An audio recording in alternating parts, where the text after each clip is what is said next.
The first notice arrived before the ambulance left our street. Red and white paper tucked neatly under my windshield wiper, flapping in the wind while paramedics worked on my son in the driveway. At the time, I didn't even see it. I was too busy holding his hand, counting his breaths, praying he'd keep his eyes open. Evan is 10, he has asthma. That night, an attack hit harder than anything we'd ever seen. One moment he was coughing. The next he was clawing at his chest, panic flooding his face. The sirens came fast. Everything else slowed down. The ER smelled like disinfectant and fear. Doctors moved quickly. Oxygen, steroids, a mask too big for his small face. I sat there watching numbers on a monitor rise and fall, afraid to blink. My phone buzzed, then buzzed again and again.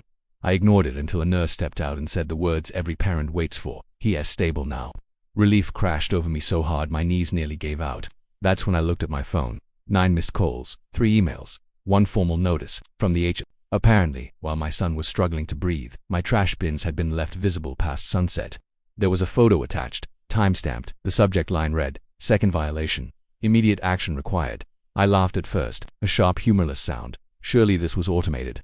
Surely no human being thought this was appropriate. I was wrong. By morning, another email arrived, this one from the HOA president herself, polite, cold. She expressed sympathy for my situation before reminding me that personal emergencies do not exempt homeowners from community standards. Personal emergencies. My child almost died. I replied once. Short, factual. I explained where I had been, what had happened. I assumed that would be the end of it. Instead, she escalated. A hearing was scheduled. Fines threatened. Language about ongoing neglect. She even suggested that if I was unable to maintain my property, perhaps I should consider alternative living arrangements. Something inside me snapped out loudly, but cleanly. I gathered everything: hospital records, doctor's notes, time-stamped, security footage showing the ambulance. I didn't argue. I documented. At the hearing she spoke first.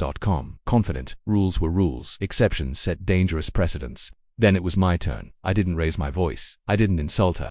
I simply laid the timeline out minute by minute, while the board members shifted in their seats. When I finished, the room was quiet. The fines were dismissed. The notice was retracted. The policy was revisited. My son is home now, breathing easy, laughing again. The trash bins still go out on time, but I no longer rush to hide them in fear. Because some lines, once crossed, are impossible to ignore.